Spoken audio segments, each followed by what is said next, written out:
My name is Erica Peckham, and I'm the Gillette wildlife biologist. The following slides are going to talk about what we have proposed for the hunting seasons for 2024 for the Gillette area.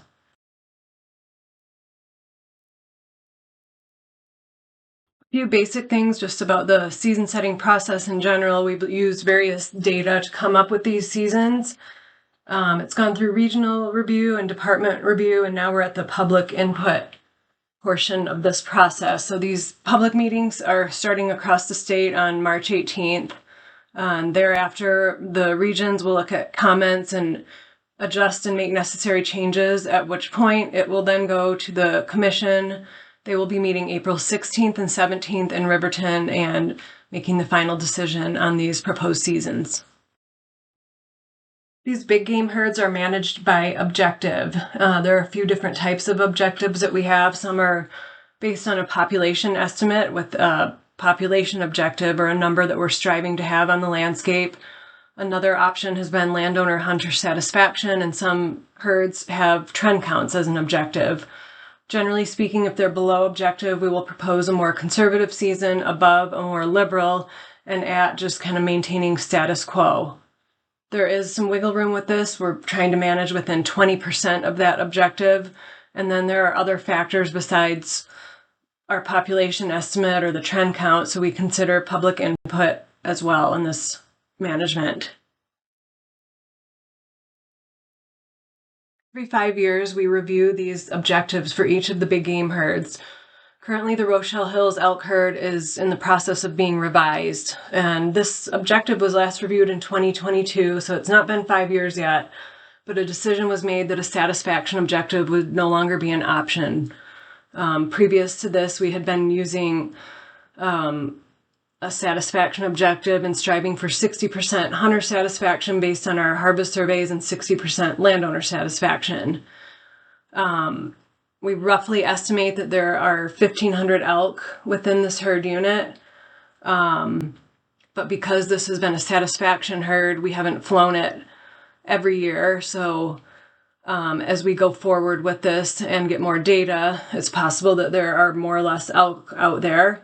But with all of that, it seems that the trend count objective is probably the best fit for this elk herd. And so we are proposing a trend count objective of 500 elk that are counted on an annual basis. Because of the nature of these aerial surveys and a lot of different factors and weather conditions and distribution of animals, it's possible to miss large groups in a given year. So this would be based on a 3-year average of our survey flights. Before we get into the proposed seasons for the Gillette area, just kind of some general points regarding herds and how the animals are doing in this corner of the state. In general, the deer and antelope herds are below objective. There's a lot of factors involved in this, but harsh winters, summers with drought that have led to poor rangeland conditions that affects fawn production and survival. We've had some disease issues in the past few years. A lot of different factors are at play. I guess the good news is that the last winter and currently has been really mild, and in the summer and spring, the growing seasons were favorable. So there was a good amount of forage on the ground. Things were in good shape going into the winter, and then this mild winter. So this is definitely what we need, but it's just going to take some time for these herds to rebound. Moving into the proposed pronghorn seasons, antelope areas are limited quota areas, which does allow for some flexibility. Overall, numbers are still kind of down in this corner of the state with all the herds below objective, but some of these areas have seen really pretty good fawn numbers this last year, and it kind of looks like some of these herds are starting to turn around. Starting with the Pumpkin Buttes Antelope Herd or Hunt Area 23, a little bit of information there over on the right side of the slide. It is estimated that this herd is still a little bit below objective, but really great fawn production in there last year, and things seem to be turning around. So we did allow for a little bit of increases in this herd unit.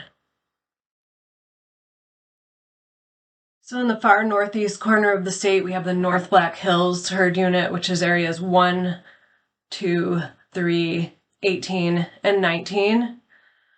Parts of this herd unit seem to be spared some of the lower numbers that other herd units saw. So we hadn't made as many cuts in the past, and it looks like harvest success was really good in some of these areas. Fawn ratios were overall better, and so we've proposed a few increases in some of these areas here that are depicted on the slide. Gillette Antelope Herd Unit, or Hunt Area 17, is one that has had suppressed numbers for the last several years. Again, there's a lot of different things at play here. We had some disease a few years ago, the bad winter and drought, and it just seems that this one is kind of slow to recover. So we aren't proposing any cuts, but just kind of maintaining what we had last year. Hopeful that with some of these improved fawn ratios and good conditions that this herd will start to turn around. Black Thunder herd is a herd that is really big. It's made up of a lot of different hunt areas that are all listed there on this slide. For my area of responsibility, that includes areas 24 and 27 east and south of Gillette. We've had improved fawn ratios in here, and things are looking better, generally speaking, kind of all throughout this area. So we do have some proposed changes here, kind of increasing the bucks initially and not doing much with the doe fawn license issuance, just to allow it to grow just a little bit more. Moving on to our proposed deer seasons. So I have down here the 4 herds that I cover portions of, and if you're curious, you can pause this slide and you can see what hunt areas make up what each herd and what the objective is versus what our estimate is. And I mean, just kind of in general, you can see that all the deer herds in this corner of the state are below the objective, some of them quite a bit below. So this slide goes over the particular hunt areas that I cover out of each of those herd units. You can pause it if you want to read all the particulars, but generally speaking, not much in the way of changes. The changes that there are the ones that are in red.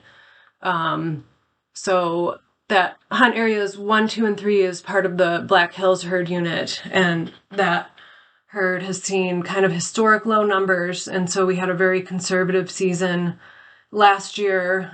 Things are still struggling and well below objective, but kind of starting to turn around, and so just an addition of a few days for those hunt areas. Okay, so going over to the non-resident regional quotas.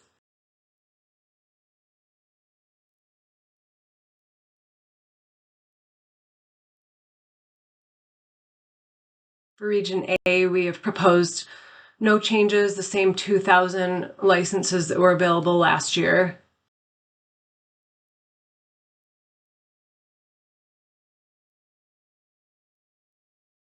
For Region B, we are proposing a cut of 200 licenses.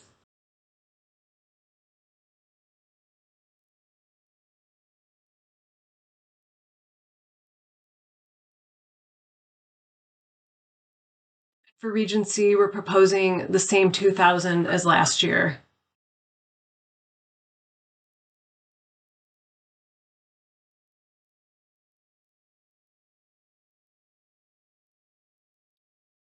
Moving on to the proposed elk seasons.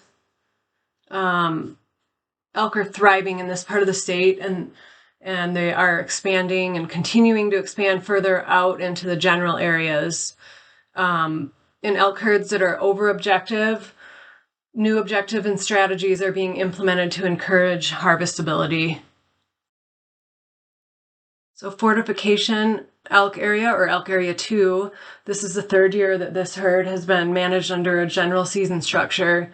Over the last 2 years, it has increased the harvest in this area, so that's a good thing. This herd is still far above objective. The objective is a trend count objective of 150 elk. This year, the survey conditions were not great, counted 185 elk, but the previous year there were over 400. So this herd has elk that are spreading out into the general area. Since this herd is over objective, we're trying to implement different strategies to keep getting more harvest, particularly in the cows. So that is why there's an additional 100 type 6 licenses, and then also an additional month of hunting that is more in line with that surrounding 129 area. So hopefully this will allow for more harvest of cow elk in this herd unit. Moving on to the Rochelle Hills elk herd, which is areas 113 and 123.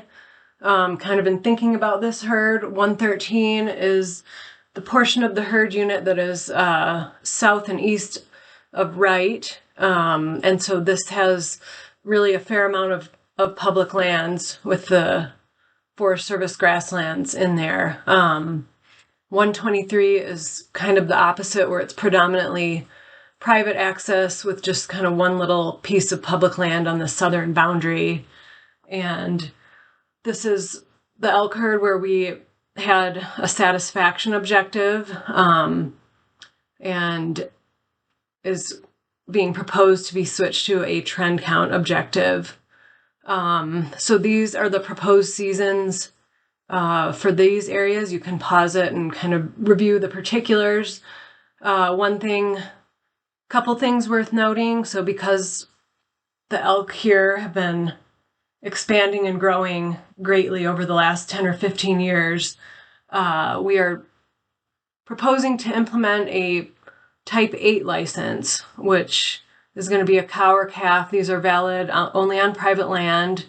It's a fairly lengthy season date with September 1 to January 31, and these will be unlimited, both in how many there are and unlimited in how many an individual hunter can get. So really, the whole point of this is just to try to give people the flexibility and tools to be able to harvest cow elk to kind of keep these numbers in check.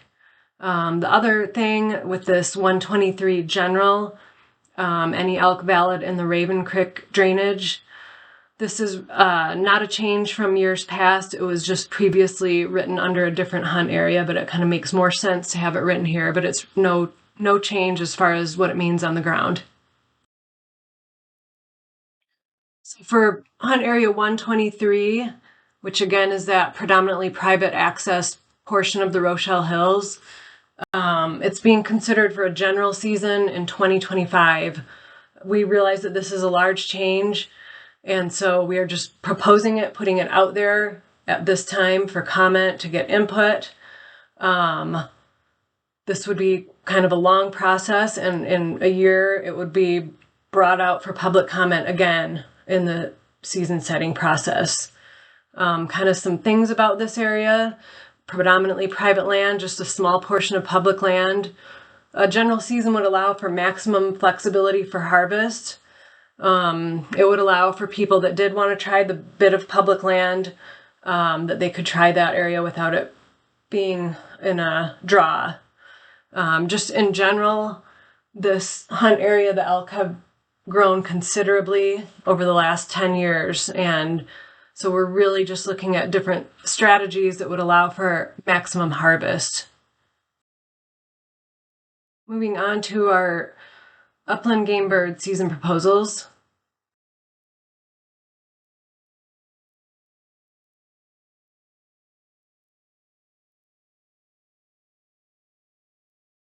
As opposed to reading all of these, you can pause this slide, and again, the proposed changes are in red, and the rest are no change from last year. For turkey, we are proposing to go with kind of a statewide season structure. So that's kind of what this slide captures.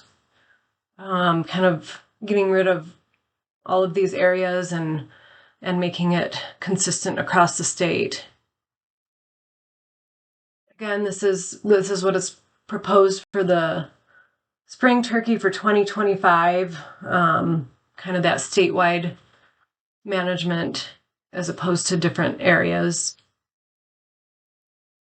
Sage grouse season for Area 4 in this part of the state is still proposed to remain closed for 2024.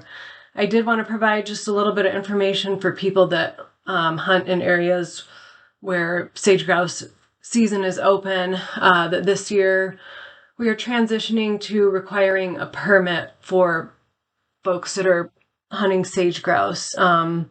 This is really an effort to be able to collect better harvest data and get a better feel for what people are seeing on the ground and what people are harvesting for sage grouse. So just be aware that that's a new thing that's proposed this year if you are going to hunt sage grouse. So that is everything that I have as far as what's proposed in the Gillette Biologist District. I really appreciate you watching this video if you made it this far. If you feel inclined to submit a comment, if there's something you disagree with or something that you do agree with or whatever it is, you can submit them in person at any of the season setting meetings as a hard copy. Forms will be available there. If you'd rather do it online, you can go to the website and then go to the Get Involved tab and then kind of navigate it to it that way. The commissioners read all of the comments and they get given back to the field folks. So just know that your comments will be read and considered, and they do need to be received by March 29th. If you have any questions and want to talk to a person in the Gillette area, these are our contact numbers. So please give a call if you have any questions.